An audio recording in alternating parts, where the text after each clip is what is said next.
Hello guys, welcome to education live talk channel. Guys आज हम discuss करने वाले हैं कल जो आपका वेस्ट बंगाल सेट 9 जैन को हुआ था एग्ज़ाम, तो उसका ही हम लोग आज डिस्कस करने वाले हैं एजुकेशन पेपर 2 के बारे में। तो जितने भी स्टूडेंट्स हैं एजुकेशन के, आई होप आप लोगों को अच्छे से समझ आएंगे।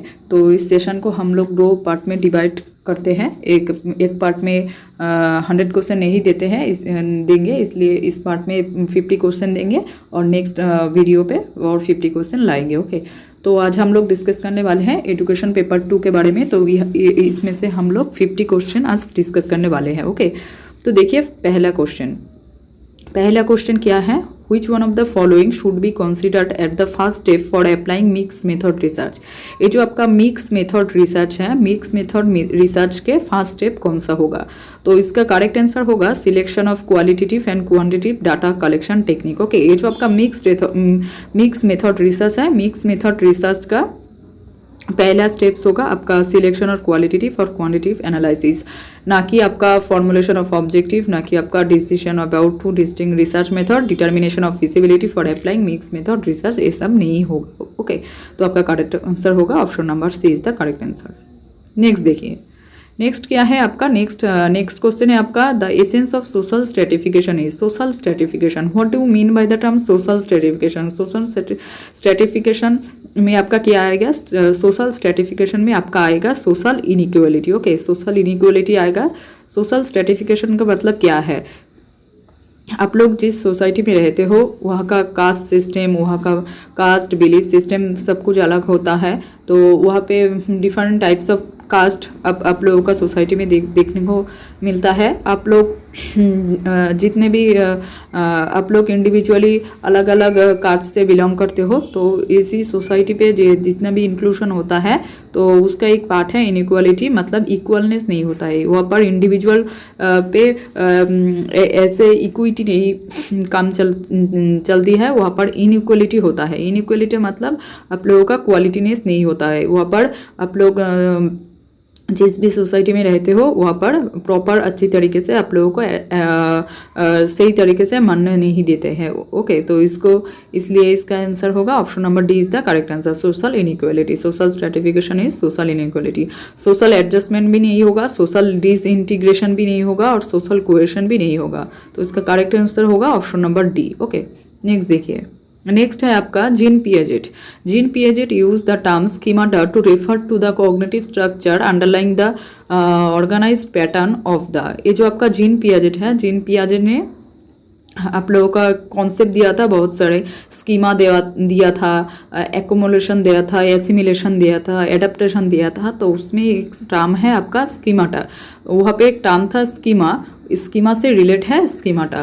तो इसका क्या आंसर होगा? तो इसका आंसर होगा कॉन्सेप्ट। ओके, यहाँ पर देखिए दिया है कॉन्सेप्ट, बिहेवियर, एक्सपीरियंस और टेम्परामेंट। कॉन्सेप्ट बिहेवियर तो नहीं होगा, एक्सपीरियंस भी नहीं होगा, टेम्परामेंट भी नहीं होगा। तो इसका करेक्ट आंसर होगा कॉन्सेप्ट। ओके, देखिए स्कीमा मीन्स क्या है? स्कीमा मीन्स होता है आप लोगों का कॉग्निटिव स्ट्रक्चर। तो कॉग्निटिव स्ट्रक्चर में कॉग्निटिव डेवलपमेंट के साथ आप लोग मानो कि कुछ एक चीज़ देखा है तो उसका कॉन्सेप्ट आपके माइंड में सेट हो गया है, तो वही है स्कीमा। स्कीमा मतलब डायरेक्ट आप जिस भी जो कुछ भी देखते हो प्रॉपर उसके कॉन्सेप्ट आपके माइंड में, दिमाग में बैठ जाता है अच्छी तरीके से। तो इसलिए the correct answer is option number A. Okay, next देखते हैं क्या है। नेक्स्ट है आपका which of the following is the true. यहाँ पर कौन सा ट्रू है? देखिए यहाँ पर क्या क्या है, यहाँ पर दिया है PERT CPM के बारे में। ओके, तो PERT का फुल फॉर्म क्या है? Program evolution review technique, and CPM का फुल फॉर्म क्या है? Critical path method. तो यहाँ पर दिया गया है program evolution review technique is a employs one time and one cost estimate. Okay, next दिया गया है CPM के बारे में। CPM बोला है employs one cost and 2 time estimates. Then बोला है PERT employs 3 time estimates and no cost estimates. Okay, and then बोला है CPM employs 2 cost estimate and no time estimate. तो आप लोगों को क्या लगता है क्या होगा इसका आंसर? तो आई थिंक इसका आंसर होगा PERT employs 3 time estimates and no cost estimates. Okay, देखिए प्रोग्राम इवोल्यूशन रिव्यू टेक्निक क्या होता है और CPM भी क्या होता है। देखिए प्रोग्राम इवोल्यूशन टेक्निक में जो आपका एम्प्लॉयज होता है वहाँ पर 3 टाइम एस्टिमेट्स होता है, जहाँ पर पेसिमिस्टिक, ऑप्टिमिस्टिक एक टर्म पढ़ा था आप लोगों ने एडुकेशन में। वहाँ पर आप लोगों का मैनेजमेंट का जो भी पार्ट है वहाँ पे आप लोगों ने पढ़ा होगा, तो वहाँ पर देखिएगा आप लोगों का 3 टाइम एस्टिमेट्स में वहाँ पर 3 डिवीजन करके बोला है, आप लोग एक बार देख लेना। ओके, तो इसलिए इसका आंसर होगा PERT employs 3 time estimates and no cost estimate. Okay, तो आपका करेक्ट आंसर होगा option number C is the correct answer. Okay, और ये जो आपका A, B और D में जो भी है ये बिल्कुल भी नहीं होगा, करेक्ट आंसर नहीं होगा, आपका करेक्ट आंसर होगा option number C. Okay, next देखते क्या है। नेक्स्ट क्या है, नेक्स्ट देखिए क्या है। A researcher remain curious to learn peoples views hear in their stories and discover their feelings and in a which, क्या होगा आप लोग क्या लगता है? तो इसके आंसर होगा नैरेटिव रिसर्च। ओके, देखिए यहाँ पर लिखा है आप लोगों का यहाँ पर देखिए लिखा है कि learns people views people here there stories and discover. Okay, तो आप लोगों को मालूम ही है कि स्टोरीज किसके साथ डील करते हैं, नैरेटिव रिसर्च। नैरेटिव रिसर्च मतलब क्या है? नैरेटिव रिसर्च मतलब आप लोगों का story, different types of books पढ़ना, सब कुछ होता है। यहाँ पर फीलिंग डिस्कवरिंग में इसमें से आएगा, तो आपका करेक्ट आंसर होगा option number D. Okay, next देखते क्या है। नेक्स्ट है आपका 6 नंबर क्वेश्चन। देखिए क्या है यहाँ पर, थोड़ा सा मैं छोटा करके दिखा देता हूँ। यहाँ पर है लिस्ट 1 और लिस्ट 2। ओके, आप लोगों के लिए मैच है। देखिए यहाँ पर दिया गया है लिस्ट 1 और लिस्ट 2। लिस्ट 1 में क्या है? लिस्ट 1 में आपका है सत्वा, सत्तो, रजस एंड तमस। ओके, सत्तो में किसके साथ जाएगा, रजस कितने साथ जाएगा और तमस भी किसके साथ जाएगा। देखिए यहाँ पर करेक्ट आंसर होगा आपका ऑप्शन नंबर सी। ओके, तो यहाँ पर सत्तो, ये जो आपका सत्तो है सद्वा, सत्तो किसके साथ जाएगा? सत्तो जाएगा आपके मैनिफेस्टेशन। ओके, मैनिफेस्टेशन के दूर मैंने एक क्लास लिया था, वहाँ पर ये प्रॉपर डिस्कस किया था कि सत्तो, रजस और तमो में क्या क्या होता है। सत्तो मीन्स क्या है? आपका पॉजिटिवनेस, आप लोगों के अंदर जितने भी पॉजिटिविटी है, तो पॉजिटिविटी किसके साथ डील करेगा? पॉजिटिविटी आप लोगों को डील करेगा मैनिफेस्टेशन के साथ। ओके, और आपका रजस क्या है? रजस आपका डिफरेंट टाइप्स ऑफ एक्टिविटी, मैंने एक क्लास में डिस्कस भी किया था इसके बारे में, तो यही वेस्ट बंगाल स्टेट में आया था, मैंने नेट के सिलेबस में पढ़ाया था, तो वेस्ट बंगाल स्टेट में ये आया है, तो आप लोग एक बार देख लेना। और तमस में क्या आएगा? तमस मतलब डिफरेंट टाइप्स ऑफ नेगेटिविटी, आपके अंदर कितने भी नेगेटिविटी है। तो यहाँ पर देखिए रिटार्डेशन है। रिटार्डेशन मतलब मेंटल इलनेस, आपके नेगेटिविटी इसमें से काम करेगा, रिटार्डेशन बोला है। ओके, तो मेंटल इलनेस कब होता है? जब आपके पास नेगेटिविटी काम कर रहे हैं, जब आप लोग प्रॉपर सुस्त नहीं हो, तब तो ये काम करेगा ना, तो इसलिए इसका आंसर होगा option number C is the correct answer. Okay, next देखते हैं। नेक्स्ट क्या है? नेक्स्ट आपका है who advocate the idea of critical pedagogy. ये तो एकदम बच्चों वाला क्वेश्चन दिया है। पेडागोगी का क्रिटिकल पेडागोगी का एडवोकेट कौन है? तो इसका करेक्ट आंसर होगा option number B is the correct answer, Paulo Freire. Okay, next देखते क्या है। नेक्स्ट आपका है which one of the following NPR characteristics in classroom instruction in blended learning environment। आप लोगों को मालूम ही है कि blended learning क्या है। what do you mean by the term blended learning? blended learning मतलब क्या है? आप लोगों का ट्रेडिशनल प्लस ऑनलाइन, ये blended learning को हम बोलते हैं मिक्सचर। ओके, ट्रेडिशनल और ऑनलाइन इसका मिक्सचर होता है blended learning। तो blended learning में यहाँ पर दिया गया है which of the following NPR characteristics the classroom instruction in blended learning environment। blended learning environment में क्या क्या आता है। Okay, which of the following pair characteristics दिया गया है। ओके, क्लासरूम इंस्ट्रक्शन में आप लोग ब्लेंडेड लर्निंग को कैसे इंक्लूड कर सको। ओके, तो यहाँ पर देखिए क्या बोला है, teachers lead one size fit all और टीचर डायरेक्टेड इंडिविजुअलाइज्ड पेसिंग। तो इसका करेक्ट आंसर होगा 4 और 2। ओके, यहाँ पर देखिए 4 मतलब इंडिविजुअलाइज्ड पेसिंग एंड 2 में आपका दिया गया है वन साइज फिट ऑल। ये बिल्कुल मैंने इसका आंसर सी चूज़ किया है। अगर आप लोगों का आंसर शीट जब रिलीज होता है तब देखते हैं कि कौन सा देते हैं इसका आंसर, तो मुझे लगा सी होगा, तो इसलिए मैंने सी दिया है। ओके, तो आप लोग एक बार देख लेना। नेक्स्ट देखिए क्या है। नेक्स्ट आपका है question number 9। Okay, question number 9 में देखिए क्या है, which of the following points is consistent with the social model of disability। ये जो आपका सोशल मॉडल डिसेबिलिटी है ना, इसमें से क्या आएगा?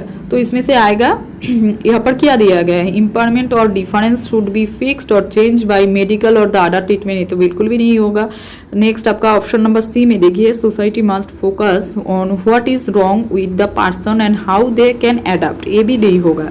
It is possible to cater for all requirements and disadvantage is inevitable. Okay, ये तो नहीं होगा। तो आपका आंसर होगा, करेक्ट आंसर होगा option number B is the correct answer. Disability is caused by the way to society is organized, not by a person impairment. We need to remove failure to enable independence and equality. ये जो आपका social model of disability है ना, इसमें से क्या बोला है, सोशल मॉडल मतलब सोशल मॉडल डिसेबिलिटी में बोला गया है सबको इंक्लूड करना चाहिए। आपका disability is caused by the way society is organized, okay, not by a person impairment. We need to remove.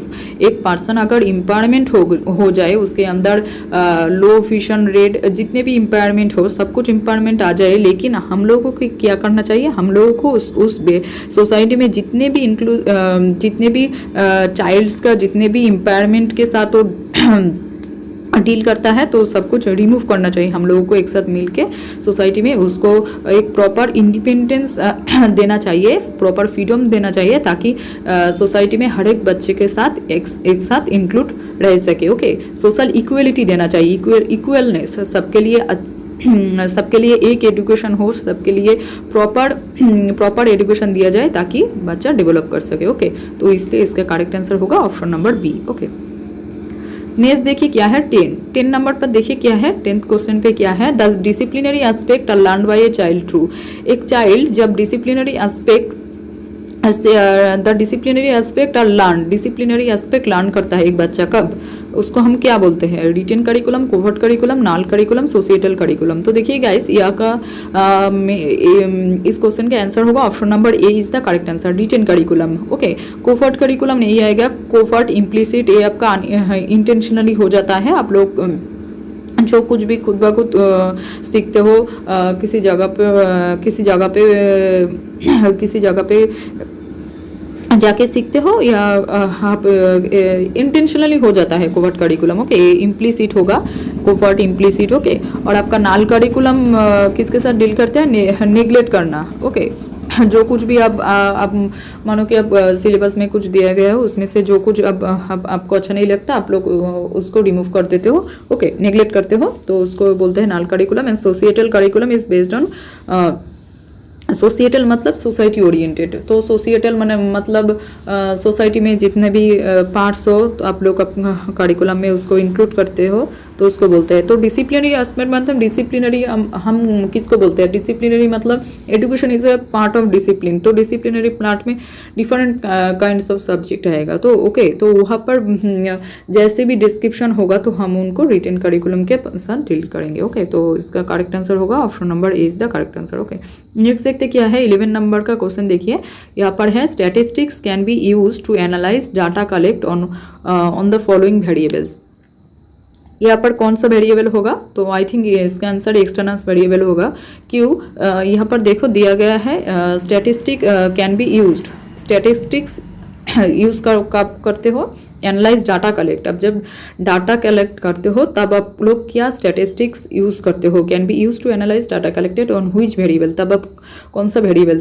तो आई थिंक इसको मुझे लगा एक्सटेनियस वेरिएबल होगा। आप लोग एक बार देख लेना इसको, आंसर की जब आएगा तब एक बार देख लेना, एक्सटेनियस वेरिएबल होगा। क्यों होगा, आप लोग जब डाटा कलेक्ट करते हो, तो there are various people, various kinds of people present there, तो इसलिए हमने इसको आंसर चूज किया है एक्सटेनियस वेरिएबल। ओके, नेक्स्ट देखते हैं क्या है, नेक्स्ट आपका है 12। और देखिए, जो आपका डिपेंडेंट वेरिएबल है, डिपेंडेंट वेरिएबल तो नहीं होगा, डिपेंडेंट वेरिएबल स्टूडेंट्स है। आपका ट्रीटमेंट वेरिएबल, जो कुछ भी आप लोग ट्रीटमेंट करते हो, ओके, ट्रीटमेंट के साथ वो डील करते हैं। क्लासीफाइंग मतलब क्लासीफाई करना, इतने ही होगा, इसलिए external variable is the proper correct answer. Okay, तो आप लोग एक बार देख लेना। फिर भी देखिए 12 नंबर का क्वेश्चन देखिए, who said that the oppress of the majority should avail the opportunities for education and development. ये आपका पी पाउलो फ्रीडे होगा। ओके, तो आप ये जो आपका टैगोर है, टैगोर तो नहीं होगा, जेपी नारायण भी नहीं होगा, और एन नोडिंग्स भी नहीं होगा। नोडिंग्स ने क्या दिया है, नोडिंग्स ने मोरल पुलिस के बारे में, एडुकेशन एंड एविल के बारे में बोला गया है, तो इसका करेक्ट आंसर पी फेरिड होगा। ओके, नेक्स्ट देखिए क्या है, which one of the following is not of the part of the Galloway system of interaction analysis. देखिए यहाँ पर बोला गया है, यहाँ पर गैलोवे सिस्टम इंटरेक्शन एनालिसिस में यहाँ पर कौन सा नहीं होगा, तो ये क्वेश्चन चैलेंज हो सकता है क्योंकि यहाँ पर क्वेश्चन ही गलत दिया है। ओके, यहाँ पर दिया गया teacher talk, student talk, teacher and student interaction, silence और कन्फ्यूजन। ओके, तो देखिएगा इस यहाँ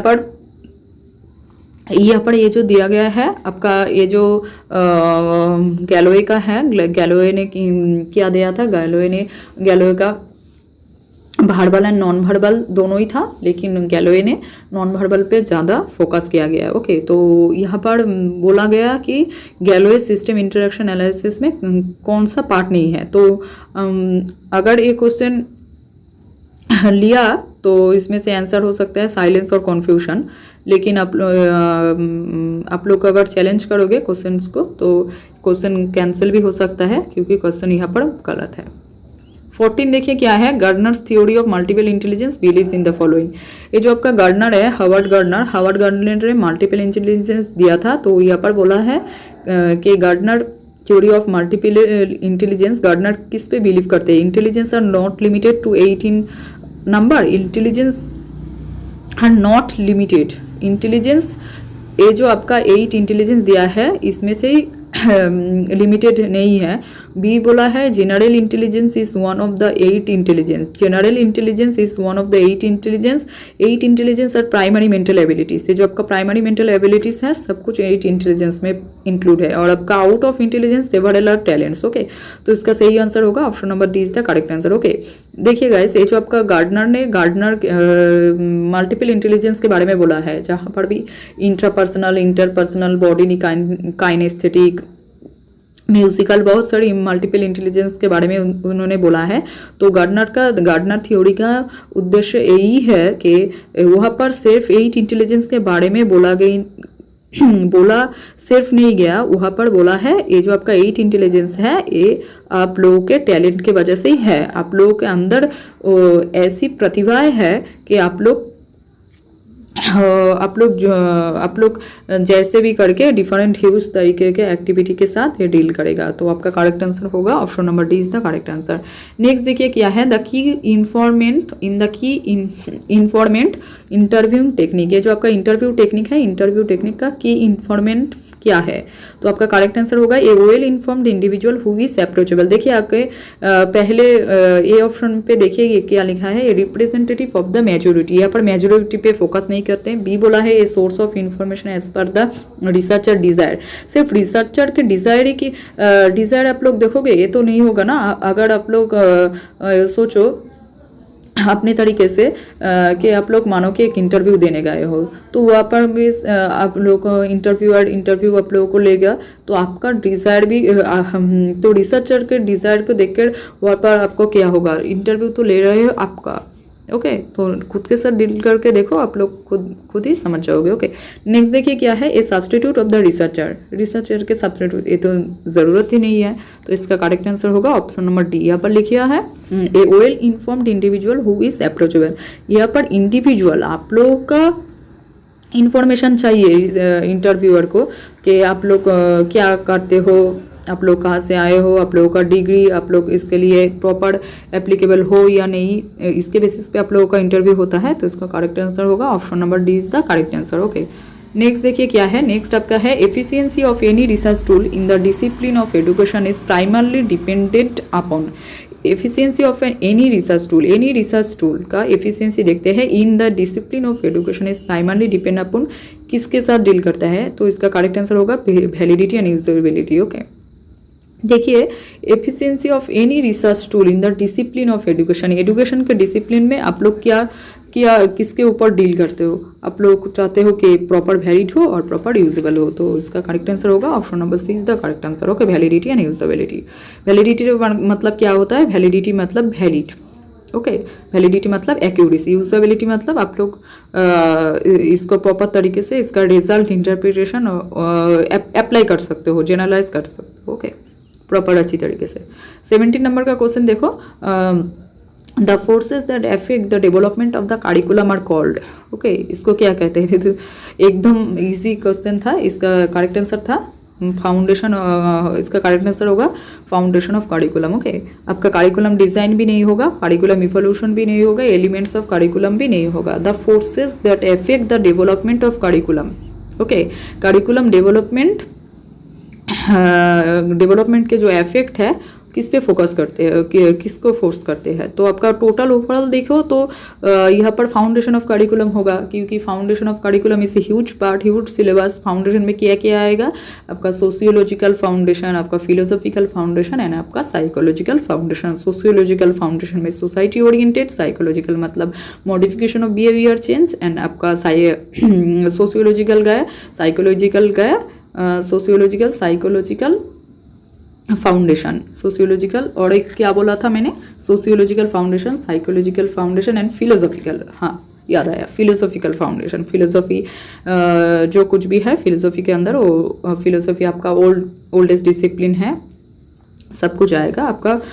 इसका करेक्ट आंसर होगा फाउंडेशन ऑफ करिकुलम। और करिकुलम डिजाइन तो फ्रेमवर्क है, नहीं आएगा। ये लर्निंग आउटकम, इवोल्यूशन, इफेक्टिवनेस नहीं होगा, एलिमेंट्स भी नहीं होगा, तो इसका करेक्ट आंसर होगा option number A is the correct answer. देखिए 18 नंबर का क्वेश्चन का आंसर देखिए, accessing of educational institution to education of comparably quality is recommended by, क्या बोला, किसने बोला है? तो ये होगा NP 1986। ओके, नेक्स्ट देखो, next individual with Down syndrome often have moderate to severe intellectual impairment with a measurable IQ usually between, इसका करेक्ट आंसर होगा 35 to 55। ओके, जो आपका यहाँ पर बोला है मॉडरेट टू सेवर, तो इसका रेंज है 35 टू, अगर माइल्ड बोलता तो 55 to 60 होता है, लेकिन यहाँ पे मॉडरेट टू सेवर बोला है, तो इसलिए इसका आंसर होगा 35 to 55। ओके, नेक्स्ट देखिए, next according to the NCF 2005 errors are important.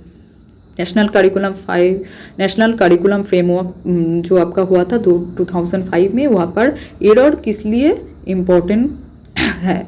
तो इसका करेक्ट आंसर होगा C, for providing an insight into the child's thinking and help to identify solution. Okay, यहाँ पर प्रोवाइड करना चाहिए insight into the child's thinking, child जो कुछ भी सोचते हैं उसके थिंकिंग के बारे में, and help to identify solution and problem solution के लिए। ओके, ना कि classify student into groups, past और फेल, ये क्यों देखोगे आप? ये तो नहीं चाहिए। और बी में देखो, for providing a way to the teachers to punish children, teacher का काम होता है चिल्ड्रेन को पनिश करना, ये भी नहीं होगा। For removing some children from the class से रिमूव करना चाहिए चिल्ड्रेन को, ये भी नहीं होगा। तो आपका करेक्ट आंसर होगा option number C is the correct answer. Okay, 21 देखिए, 21 पे NEP national education policy 2020 recommendeds the following college to primarily focus under graduate teaching. ये जो आपका नेशनल एजुकेशन पॉलिसी 2020 में जितना रिकमेंडेड किया है, तो वहाँ पर अंडर ग्रेजुएट टीचिंग के साथ primarily focus on the following colleges to primarily focus on under graduate teaching. Under graduate teaching में प्राइमरली फोकस ऑन किया गया था इसके बारे में, तो इसका करेक्ट आंसर होगा colleges to affiliated universities. Okay, next देखिए, which one of the following is a behavioural dimension of managerial grid. Managerial grid का बिहेवियरल डायमेंशन पूछा गया है। तो मैनेजरियल ग्रिड में आप लोगों को मालूम ही है, X axis and Y axis. X axis concern for people and Y axis concern for production. तो आपका करेक्ट आंसर होगा कंसर्न फॉर पीपल, ना कि आपका ऑर्गेनाइजेशन भी नहीं होगा, गवर्नमेंट भी नहीं होगा, फाइनेंस भी नहीं होगा। तो आपका करेक्ट आंसर होगा कंसर्न फॉर पीपल। ओके, अगर यहाँ पर कंसर्न फॉर पीपल नहीं होता तो आपका concern for production is the correct answer. Okay, next देखिए क्या है, नेक्स्ट आपका है the national curriculum framework for teacher education NCFT 2019 is a title S. ये जो आपका नेशनल एजुकेशन करिकुलम फ्रेमवर्क है, वहाँ पर आपका टाइटल पूछा गया है NCFT जो कि 2009 में आया था, तो उसका टाइटल क्या है? Towards preparing professional and human teacher. Okay, तो इसका करेक्ट आंसर होगा ऑप्शन नंबर D। नेक्स्ट देखिए, नेक्स्ट है आपका 24 में एक मैचिंग दिया गया था, match the following list 1 with list 2 and select the appropriate code. List 1 में दिया गया है फ्रॉयड, विलियमसन, रॉजर्स और थ्रॉन। ओके, तो इसका करेक्ट आंसर क्या होगा? इसका करेक्ट आंसर होगा आप लोगों को option number C is the correct answer. देखिए यहाँ पर मैच कर दिया। फ्रॉइड के साथ आप लोगों का डील करता है free association, Williamson directive counselling, Rogers आपका नॉन डायरेक्टिव काउंसिलिंग में आएगा, थ्रॉन आपका इक्लेक्टिव काउंसिलिंग में आएगा। तो आपका करेक्ट आंसर होगा option number C is the correct answer. Who gave the concept of zone of proximal development, ये भी आया था आपका। जोन ऑफ प्रॉक्सिमल डेवलपमेंट का फाउंडर कौन है? Lev Vygotsky. ओके, नेक्स्ट देखिए, which of the following is not the correct about portfolio assessment. ये जो आपका पोर्टफोलियो असेसमेंट है उसमें से कौन सा करेक्ट नहीं है? यहाँ पर आपका आंसर होगा portfolio assessment contents answer sheet of the student. Portfolio assessment answer sheet नहीं देते। जब आप लोग पोर्टफोलियो असेसमेंट करते हो, यहाँ पर देखिए यहाँ पर बोला गया है कि नॉट कंसिडर, पोर्टफोलियो असेसमेंट में कंसिडर नहीं किया गया। तो पोर्टफोलियो असेसमेंट में क्या कंसिडर किया गया है? Alternative assessment tool, contents work of the students and indicate learning of the students over time. तो यहाँ पर आपका डी आंसर नहीं होगा, डी करेक्ट आंसर नहीं है।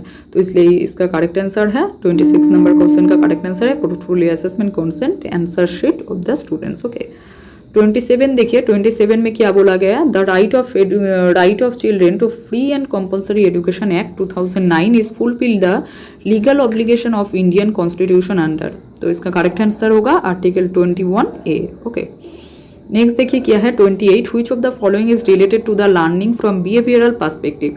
बिहेवियरल पर्सपेक्टिव में which of the following is related to the learning, behavioural perspective से कौन सा रिलेटेड है? तो इसके करेक्ट आंसर होगा आपका पॉजिटिव रेनफोर्समेंट। ओके, आपका रिकंस्ट्रक्शन ऑफ द मीनिंग भी नहीं होगा, कंस्ट्रक्शन ऑफ नॉलेज भी नहीं होगा, आपका एस्पिरेशन लेवल भी नहीं होगा। तो इसका करेक्ट आंसर होगा option number C is the correct answer. Okay, देखिए नेक्स्ट क्या है? नेक्स्ट है 29 का।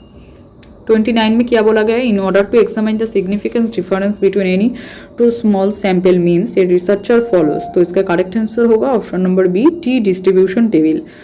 ओके, यहाँ पर टी स्कोर में क्या होता है? आपका लेस देन 30 होता है।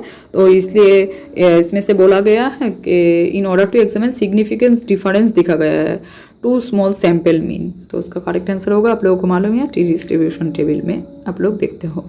तो नेक्स्ट देखो 30 नंबर का क्वेश्चन क्या है? In a progressive classroom setup the teacher facilitate learning by provides in an environment that. तो इसका करेक्ट आंसर होगा आप लोगों का प्रोमोट डिस्कवरी। ओके, देखिए यहाँ पर क्या बोला गया है? In a progressive classroom setup the teacher facilitate learning by providing an environment.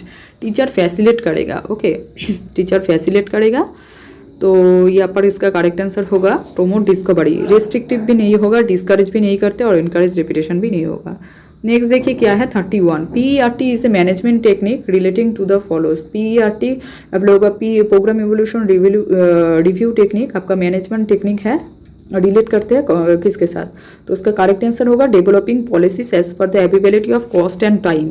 आप लोगों को देखना चाहिए कॉस्ट एंड टाइम से ही टाइम पे से ही खर्च करना चाहिए। ओके, तो यहाँ पर फिक्स्ड भी नहीं होगा। फर्स्ट ऑप्शन देखो, attainment of objective within the time fix भी नहीं होता। Doing the things right within the cost fix भी नहीं होता। Carrying out programme within the framework of the objective ये भी नहीं होगा। तो आपका करेक्ट आंसर होगा developing policies as per the ability of the cost and time. Okay, तो 31 क्वेश्चन का आंसर होगा option number D is the correct answer.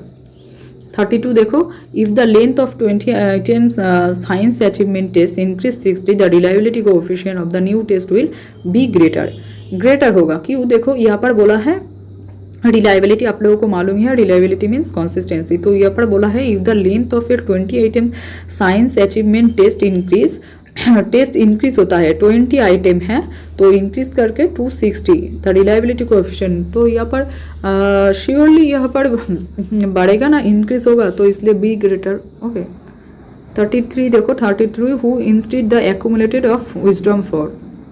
इस क्वेश्चन को आप लोगों को देख लेना एक बार। इसको मैंने पाया नहीं। आप लोगों का हावर्ड गार्डनर किसके साथ डील करते हैं? हावर्ड गार्डनर है multiple intelligence, there are various kinds of intelligence types. Okay, उसने बहुत सारी इंटेलिजेंस के बारे में बोला गया है। ओके, तो आपका डेंग एंड लुक, ये जो आपका डेंग एंड लुक है इसमें से डिसिप्लिनरी, प्रैक्टिकल, इम्नेसिपिटोरी, एक्सपीरियंशियल के बारे में बोला गया है। और स्कूलमैन को तो आप लोगों को मालूम है स्कूलमैन का क्या था, पेडागोजिकल कंटेंट नॉलेज पीसीके, और आपका हैबरमैन और हैबरमास का आपका टीसीपी था, टेक्निकल प्रैक्टिकल इम्यूनिसिपिटरी। तो इसमें से मुझे लगता है इसमें से कौन सा भी नहीं होगा, मैंने तो इसका आंसर नहीं पाया। अगर आप लोग देख लेते हो इसका आंसर मुझे अब तक नहीं मिला, अगर मिल जाए तो मैं दे दूंगी। ओके, नेक्स्ट देखो क्या है 34, the transmission of receiver reaction back to the centre is known as.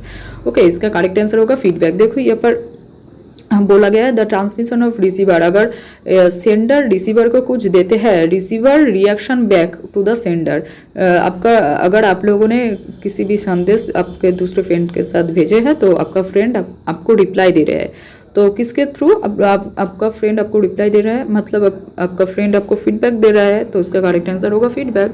Easy, noise भी नहीं होगा, मीडियम भी नहीं होगा, सोर्स भी नहीं होगा। ओके, देन देखिए क्या है, the quality council of India was founded in the year. Quality council India founded, quality council का QCI का ईयर दिया गया है, तो इसका करेक्ट आंसर होगा 1997। ओके, नेक्स्ट देखिए क्या है, which of the following is the most important factor for the quality improvement of teacher education. इसका करेक्ट आंसर होगा competency of the teacher education. Okay, next देखिए क्या है, the term of social learning was introduced by. Social learning का term एक कौन से, इसका फंक्शनिस्ट भी नहीं होगा, साइको एनालिसिस्ट भी नहीं होगा, बिहेवियरिस्टिक भी नहीं होगा, इसका करेक्ट आंसर होगा गेस्टल साइकोलॉजिस्ट। एक्चुअली ये जो आपका सोशल लर्निंग है ना, सोशल लर्निंग किसने दिया था, अल्बर्ट बांदुरा। तो अल्बर्ट बांदुरा एक बिहेवियरिस्ट भी नहीं था, उन्हीं था वो था अल्बर्ट बांदुरा था एक साइकोलॉजिस्ट था।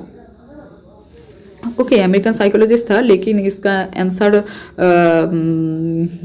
दूसरा कोई हो सकता है, लेकिन इसमें से साइको एनालिसिस्ट और गेस्टल साइकोलॉजिस्ट में कौन सा होगा, तो इसमें से अगर देखें तो मुझे अप्रोप्रिएट यही लगा, इसलिए मैं यही दी, आप लोग एक बार देख लेना। तो नेक्स्ट है, according to Allport trait could be organised into which 3 level. Allport का जो ट्रेड थ्योरी था, तो वहाँ पर एक कॉन्सेप्ट दिया गया 3 लेवल था, तो इसका करेक्ट आंसर होगा कार्डिनल, सेंट्रल और secondary trade. Okay, primary, secondary, tertiary नहीं होगा, कॉग्निटिव, इमोशनल, फिर साइकोलॉजिकल नहीं होगा, वो भी नहीं होगा, ये कोई सुपरविगो नहीं होगा, तो option number D is the correct answer.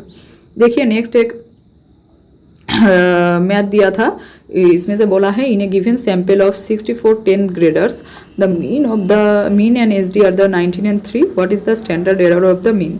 तो यहाँ पर देखिए standard error of the mean का फॉर्मूला क्या है, आपका सिग्मा बाई √n। तो यहाँ पर सिग्मा देखिए दिया गया है 3 एंड आपका जो मीन दिया गया है, तो मीन एंड SD दिया गया है यहाँ पर, तो आप लोग यहाँ पर वैल्यू पुट करेगा तो क्या होगा 64 एन आपका आएगा 3/8 एंड आपका करेक्ट आएगा 0.37 आएगा अप्रोक्सीमेटली। आप 37 आप लोग एक यहाँ पर ज़्यादा दिया है 0.38, इसका करेक्ट आंसर होगा। ओके, तो आप लोग एक बार देख लेना सिग्मा बाई √n, यानी यहाँ पर देखिए 64 दिया ही गया है, तो करेक्ट बिल्कुल भी इजी क्वेश्चन था, आपका आंसर आएगा 0.38। ओके, नेक्स्ट देखिए क्या है, the word family has taken from the word Familia. ये जो आपका फैमिली है ना, फैमिली वर्ड्स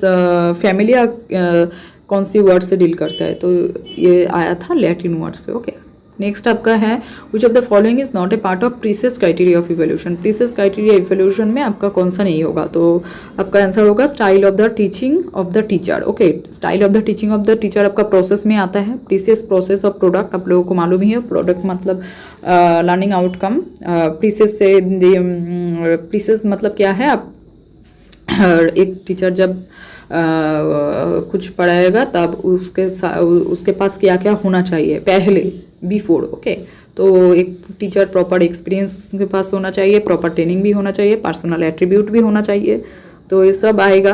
तो आपका अगर प्रीसेस में कौन सी पूछा जाता कि कौन सा आएगा प्रीसेस में, तो आपका ABC तीनों ही होता। ओके, तो आपका D नहीं होगा, तो D तो नहीं है, लेकिन ऑप्शन में आप लोगों को नॉट पूछा है, नॉट ए पार्ट ऑफ प्रीसेस, तो आप लोगों का आंसर होगा option number D is the correct answer. Okay, style of the teaching of the teacher. Next देखिए क्या है, which of the following is the most work in education में आप लोग क्वालिटेटिव अप्रोच में क्या क्या आएगा, तो इसका आंसर होगा फुटनोट और रेफरेंस। ये आप लोगों को मालूम ही है, इजी क्वेश्चन था। 43 में देखिए, which of the following contribute subjective reality in शंको फिलोसफी। सब्जेक्टिव रियलिटी से डील करता है शंको फिलोसफी का सब्जेक्टिव रियलिटी पूछा गया है, तो इसका करेक्ट आंसर होगा पुरुष। प्रकृति एंड नहीं होगा, प्रकृति मेटेरियल वर्ल्ड है, पुरुष आपका इनर सेल्फ इनर्टिया होगा। तो एवरी इंडिविजुअल पर्सन का आपका inner self tendencies intellectual ability सब कुछ अलग अलग होता है। आप लोगों का परसेप्चुअल टेंडेंसी इनर सेल्फनेस सब लोगों का अलग अलग होता है, तो इसलिए इसका करेक्ट आंसर होगा पुरुष। ओके, सब्जेक्टिव रियलिटी से डील करते हैं। नेक्स्ट आपका है the Eklavya model of residential school और द इम्पर्ट्स ऑफ एजुकेशन। ये जो आपका एकलव्य मॉडल रेसिडेंशियल स्कूल है, ये किसके साथ डील करता है, तो इसका करेक्ट आंसर डी होगा। 1, 2, 3 एंड 4 चारों ही आएगा Eklavya model of residential school में। Okay, to enable ST student to avail to opportunity in a high professional education courses. ST student के लिए प्रॉपर अपॉर्चुनिटी देना होगा ताकि उसका हाई एंड प्रोफेशनल एजुकेशन को कोर्स भी कर सके और उसको हाई एंड प्रोफेशनल एजुकेशन भी डेवलप हो। और to focus not only the academic education but also on the all round development of ST student. ये जो एसटी स्टूडेंट्स है सबको इक्वल एजुकेशन देना चाहिए, एकेडमिक एजुकेशन देना चाहिए, but also the all round development पे यहाँ पर फोकस किया गया है एसटी स्टूडेंट के लिए। To educate scheduled tribe ST students in remote areas. Okay, remote areas मतलब फ्लांग एरियाज, जितने भी दूर से बहुत सारी बच्चे हैं रिमोट एरिया से, फ्लांग्स एरिया से, तो उसको भी एजुकेशन देना चाहिए proper. Okay, to cater to ST student education from the class 6 to 12। Okay, तो आप लोग एक बार देख लेना, एसटी स्टूडेंट को भी एजुकेशन देना चाहिए 6 to 12 तक। ओके, 6 स्टैंडर्ड टू 12 स्टैंडर्ड तक उसको प्रॉपर एजुकेशन देना चाहिए। तो इसका correct answer option number D होगा। ओके, तो देखिए एकलव्य मॉडल रेसिडेंशियल स्कूल आप लोगों का मेन फोकस किया गया है यहाँ पर। ये जो आपका माइनॉरिटी स्टूडेंट्स है ना, एससी और एसटी, इसमें इस बच्चों को प्रॉपर अच्छी तरीके से एजुकेशन पे फोकस किया गया है ताकि उन लोगों को प्रॉपर एजुकेशन मिले, प्रॉपर प्रोफेशनल ग्रोथ वो लोग अचीव कर सके और कोर्स प्रॉपर कर सके ताकि उसका फ्यूचर और भी ब्राइटनेस हो जाए। ओके, तो नेक्स्ट देखिए क्या है। नेक्स्ट है आपका 45 number question. Effectiveness of the curriculum is determined by. Effectiveness कौन से डील करते हैं, इफेक्टिवनेस का इवोल्यूशन से डील करते हैं। इफेक्टिवनेस मतलब आपका लर्निंग आउटकम, इवोल्यूशन आपका वैल्यू जजमेंट करना चाहिए। आप लोगों का प्रॉपर करिकुलम आप लोगों को मिल जाए तो आप लोगों क्या इफेक्टिवनेस उसका होगा, तो उसको देखने के लिए आप लोगों का प्रॉपर इवोल्यूशन करना चाहिए। तो इसका करेक्ट आंसर होगा option number D. As per the NEP 2020 ABC will digitally store. ये जो आपका नेशनल एजुकेशन पॉलिसी दिया गया है वहाँ पर ABC का फुल फॉर्म क्या है आप लोगों को मालूम ही है, academic bank credential. Okay, credits, academic bank credits. Okay, तो इसका करेक्ट आंसर होगा the academic credits earn from the recognise higher education institute. Okay, next आप लोगों का है which of the following is proposed by the Deng and Luke is knowledge based for teacher education. तो Deng and look का आप लोगों को मालूम ही है, इसी सा क्वेश्चन दिया गया था, disciplinary practical and experimental expectation of the knowledge. Okay, आपका डेंग एंड लुक का नॉलेज बेस्ड करिकुलम दिया गया है, वहाँ पर बोला गया है disciplinary practical and experiential learning के बारे में। ओके, नेक्स्ट आप लोगों का है the child is average in achievement, high in intelligence and low in scientific aptitude. This is an example of.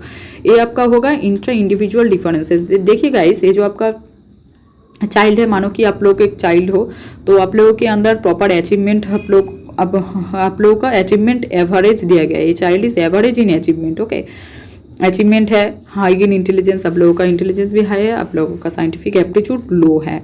तो आप लोग इंडिविजुअली सब लोगों को डील करते हो ना, तो इसलिए इंट्रा इंडिविजुअल डिफरेंस आप लोगों के अंदर, आप लोगों के खुद के अंदर different types of scientific aptitude, achievement and intelligence, individual difference include है।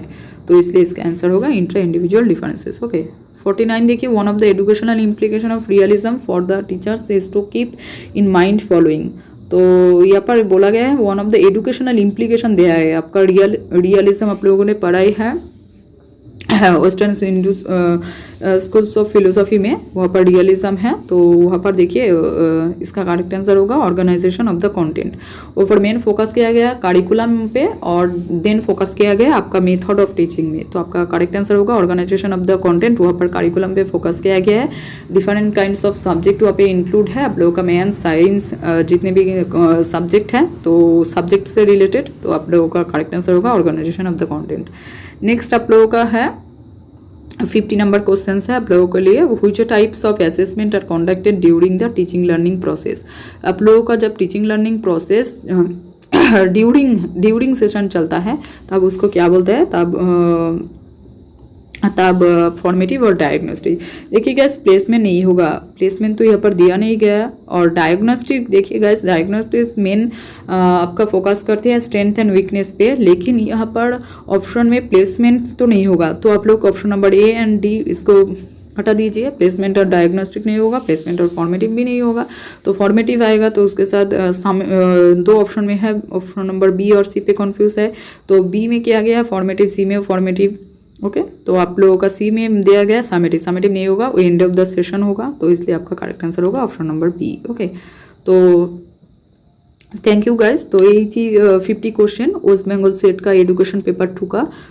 इस स्लाइड में मैंने 50 क्वेश्चन ऐड किया गया है, नेक्स्ट स्लाइड में मैं 51 to 100 आप लोगों को एक्सप्लेन प्रॉपर अच्छी तरीके से कर दूंगी। ओके तो आई होप आप लोगों को बहुत अच्छी तरीके से इसका आंसर मिल गया। दो एक क्वेश्चन में कन्फ्यूज है, वो आप लोगों को आंसर की आने के बाद पता चलेगा। ओके तो मैंने कोशिश किया आप लोगों को एक वीडियो बना के दूँ ताकि आप लोगों को प्रॉपर अंडरस्टैंड हो जाए। ओके आप लोगों को एक बार देख लेना इस वीडियो को और आपके फ्रेंड्स के साथ भी शेयर करना ताकि आप लोगों के फ्रेंड को भी थोड़ा सा हेल्प मिल जाए।